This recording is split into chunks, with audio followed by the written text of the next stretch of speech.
नमस्कार मित्रांनो, बुकमित्र चॅनलमध्ये आपले स्वागत आहे.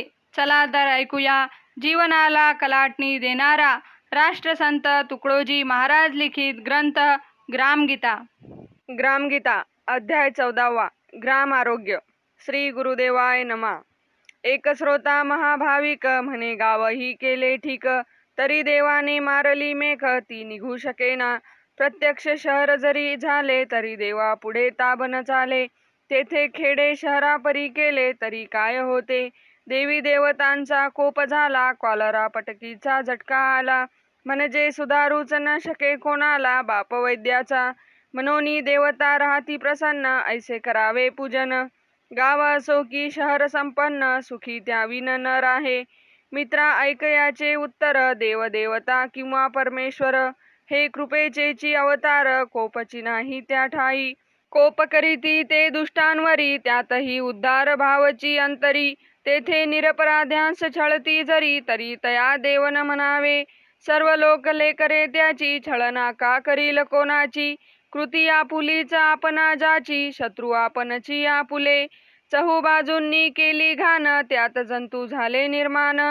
त्यातून रोगाच्या साथी भिन्न भिन्न वाढ घेती. नाही नेमाचा आचार, शुद्ध नाही आहार विहार. अशुद्ध हवा पाणी संहार, करीती जनांचा. काही केव्हा कुठेही खाणे, कधी झोपणे कधी जागणे. सप्तही धातू कोपती याने, रोगरूपाने फळा येती. हॉटेली खाणे मसना जाणे, ऐसे बोलती शहाणे. त्यावरी नाना तिखट व्यसने, आरोग्य वेताळा सारखी. कशास काही नियम नुरला, कोण रोगी कोठे थुंकला. कोठे जेवला संसर्गी आला, गोंधळ झाला सर्वत्र. त्याने रोग प्रसार झाला, लागट रोग वाढतची गेला. बळी घेतले हजारो लोकांना, वाढोनी साथ. मग कोणी म्हणे कोपली देवी, कोणी मांत्रिकांशी बोलावी. बाहेर भीतरचे समजोनी गावी, काढती आरत्या अंधारी. कोणी करणी कवटाळ म्हणती, कोणी पिशाच्यास भारती. औषधेही न देता रोगी मारती मूर्खपणाने. भगत मांत्रिक अरबाडी जाणते, घुमारे बघती भाविक कोणते. पोटासाठी नाना मते, फैलाविती लोकांमाजी. करविती नवस सायास थोर, देवी पूजेचा जोर सोर. रेडे बकरे कोंबडे पामर, कापिताती अज्ञाने.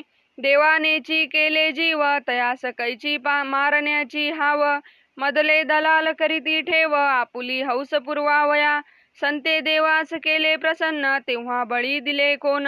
चोखोबासी चक्रधर रामकृष्ण म्हणती, प्रसन्न देव भावे.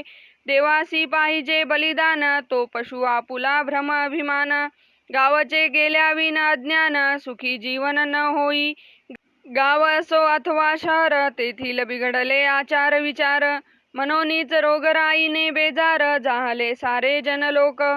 गाव व्हावया निरोगी सुंदर, सुधारावे लागेल एक एक घर. आणि त्याहूनही घरात राहणार, करावा लागेल आदर्श. व्यक्ती व्हाया आदर्श सम्यक, पाहिजे दिनचर्याच सात्विक.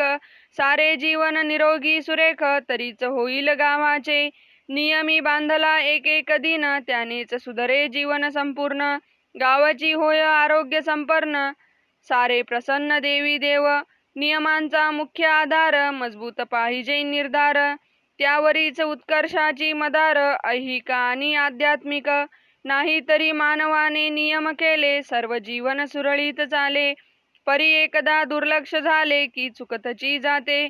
एकदा रात्रभरी जागला, मग सकाळी उठणेच कशाला. आळसात सर्व दिवस गेला, नियम मोडोनी. त्यास धाक नाही काळजी नाही, घरचे लोक बोललेच नाही. हा उठला दुसरे दिवशीही 10 वाजता दिवसाचे. काही दिवस अलक्ष झाले, उशिरा उठणे अंगवळणी पडले.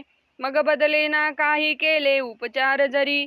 ऐसे कासया घडू द्यावे, रोज सकाळीच उठावे. न उठता घरच्यांनी जागवावे, झोपणारासी निश्चये. काही म्हणती उशिरा उठणे, हे तो भाग्यवंतांची लक्षणे. त्याचा काय आहे उणे, पोट भराया धनवंता. ऐसे समजोनी आळशी केला, अरे हा भाग्यवान कसला. निजण्यावरी भाग्यवान ठरला, तरी बिमार महाभागी का नव्हे. तो तर निजलाची राहतो, झोपूनची खातो पितो. काय अधिक भाग्यवान म्हणवितो, सांगा सांगा. भाग्यवंतांची उलटी व्याख्या करणे शोभते का शाण्यासारख्या.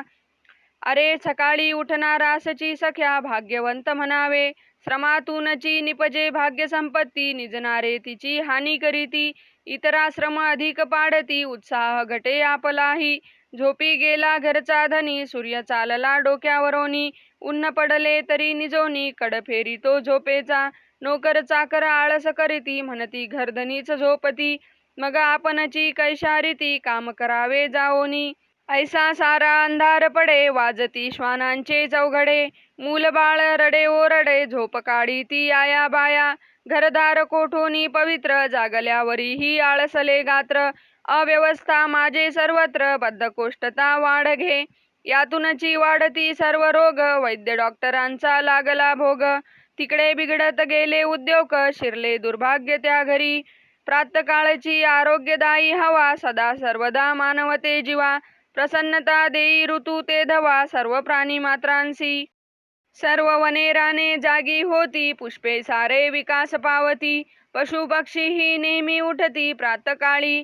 पहाटे दोहता गाय म्हैस त्यात अधिकची सार अंश. पहाट वारा चढवी रक्तास लाली रोग प्रतिकारक. म्हणून प्रातकाळी उठावे ब्रह्ममुहूर्ता डोळ्यांनी बघावे. उठताच प्रातस्मरण करावे आसनस्थानी. प्रातस्मरण म्हणजे नवीन स्फूर्ती उगवत्या दिवशी व्हाया प्रगती. उत्तम कार्य घडावे पूर्ण गती म्हणून प्रार्थना देवाची. त्यावेळी जो संकल्प करतो वाईट न घडो ऐसे चिंतितो. तो सुसंस्कारे वाढत जातो उन्नती मार्गे वेगाने. म्हणून प्रातस्मरण करावे नैसर्गिक उत्साह भरे भरावे. मग प्रातर्विधी आटोपावे नित्यनेम हा अमौलिक. पहाटेस शौचमुख मार्जन त्याने वायुदोषाचे होय शमन. शरीरी नवा जोम निर्माण होय निर्मळपण लाभोनी.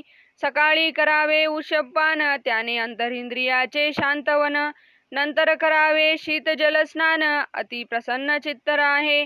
शीतजल स्नानाचे महिमान थोर तेने त्वचा शक्ती जागे सुंदर. शरीर राहे सदा तरतर उत्साहाने. मेंदूचा भाग थंड राहिला तरीच बुद्धीचा उत्कर्ष झाला. ऐशा थोरांना अनुभव आला कितीतरी. उष्ण पाण्याने स्नान करणे म्हणजे बिमारची तो समजणे. ऐसी सवय नेहमी लावणे हानिकारक देहासी. स्नानोत्तर अरुणोदयापूर्वी सामुदायिक ध्यान उपासना करावी.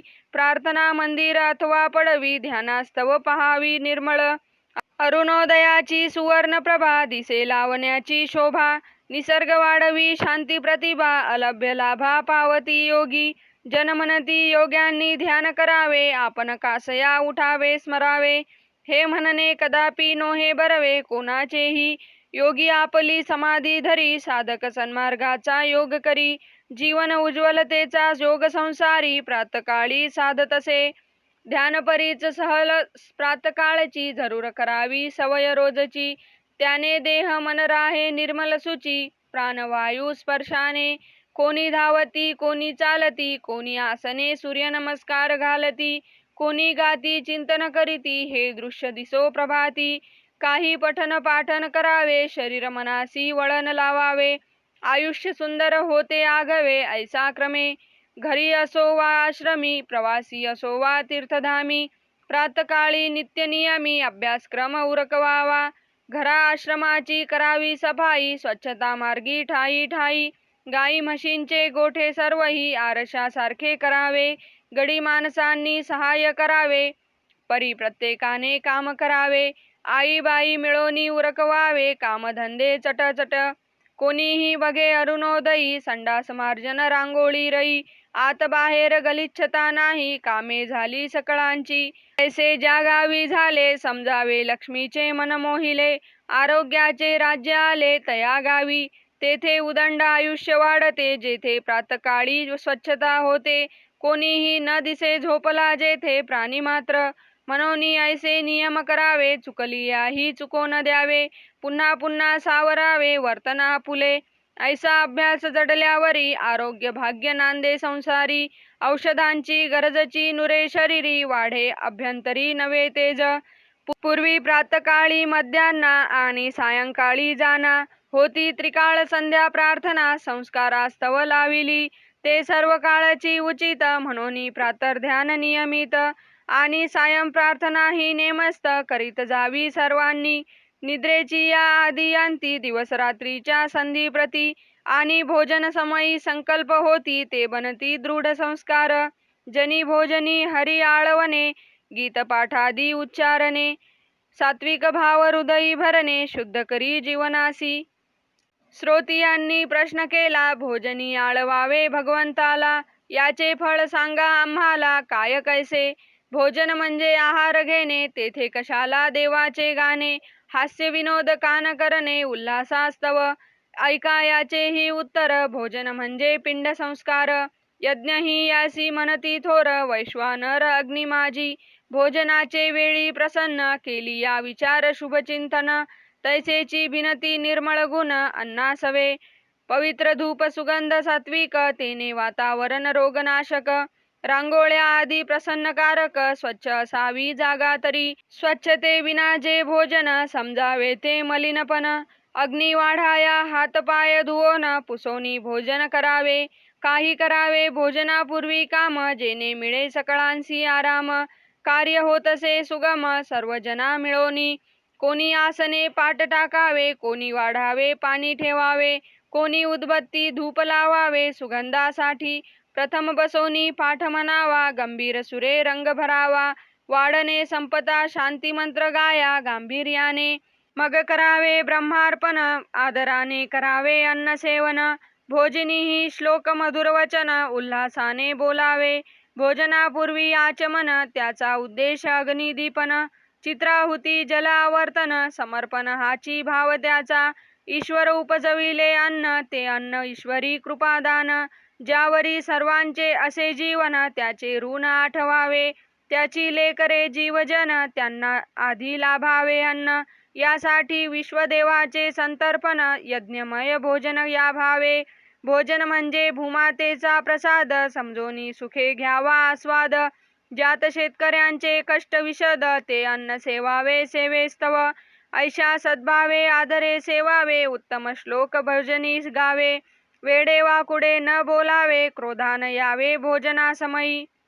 हास्य विनोद जरी असला तरी अश्लीलता न यावी प्रसंगाला. उच्चिष्टकन न पाहिजे टाकला भोजन प्रसंगी. राजस तामस सात्विक भोजनाचे प्रकार अनेक त्यात आपली शक्ती पाहुनी सम्यक पचेल तैसे करावे.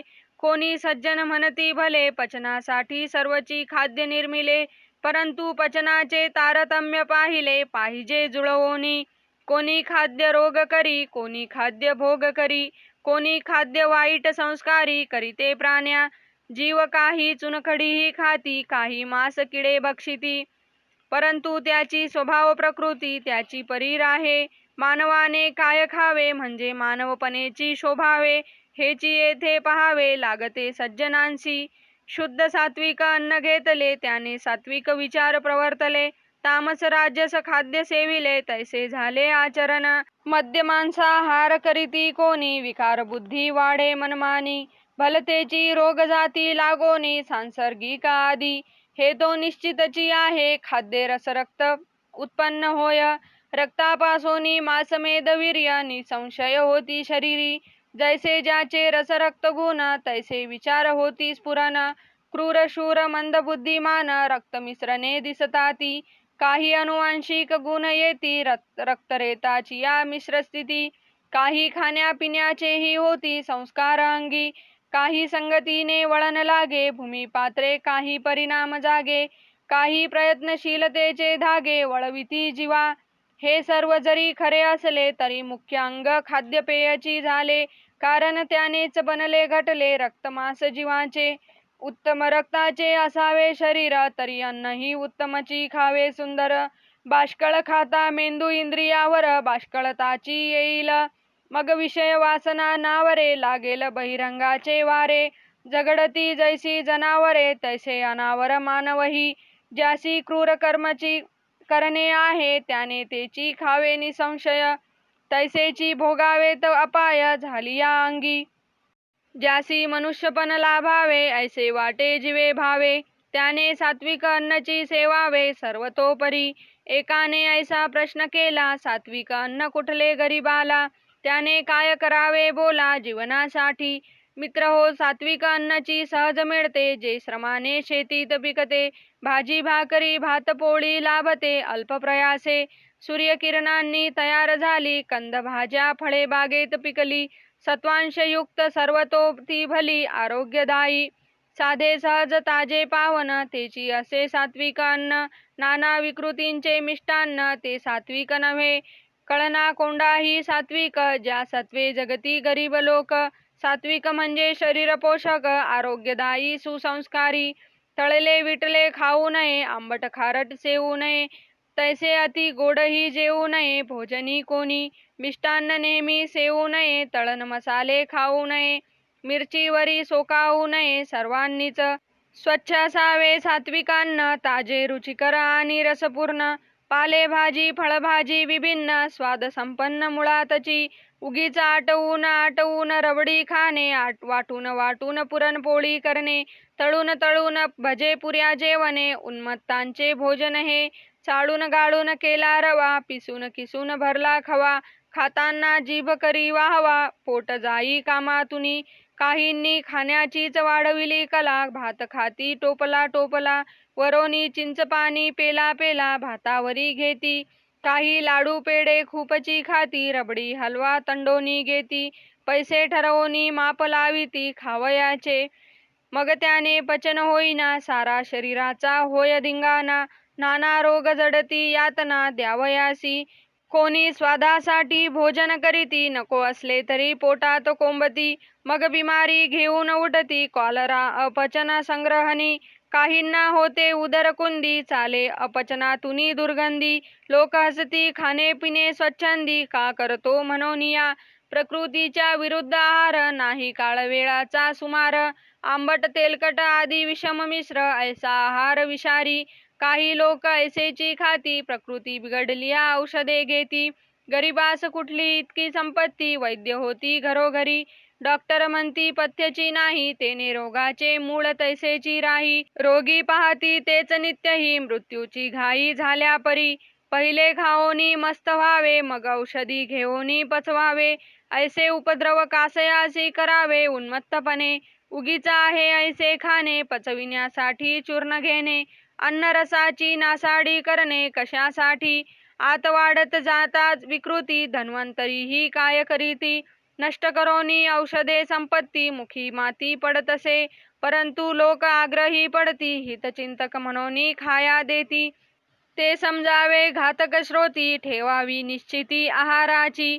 नियमित सात्विक अन्नची खावे, साधे ताजे भाजीपाले बरवे. दूध दही आपुल्या परी सेवावे, भोजना करावे औषधाची. सर्व भोजनी उत्तम भोजन, ज्यात गोघृत दुग्ध तक्रपान. समजावे अमृताचे सेवन शरीरासाठी. गोदूध नित्य सेवन करिता, कायाकल्पची होय तत्वता. शक्ती चपलता बुद्धिमत्ता, आरोग्य हाता नित्य राही. निरोगी आयुष्य लाभेल बहुत, अल्प मृत्यू होत अथवा रोगांची साथ. हे पाऊल न ठेवतील गावात, तुकड्या म्हणे. इति श्री ग्रामगीता ग्रंथ गुरुशास्त्र स्वानुभव समंत व्यक्ती आचार्य ग्रामारोग्य वर्णित 14वा अध्याय संपूर्ण. सद्गुरुनाथ महाराज की जय. नवनवीन पुस्तके ऐकण्यासाठी आमच्या चॅनलला सबस्क्राईब करा, शेअर करा व लाईक करा. आणि तुमच्या काही प्रतिक्रिया असल्यास आम्हाला नक्की कळवा. धन्यवाद. जय हिंद.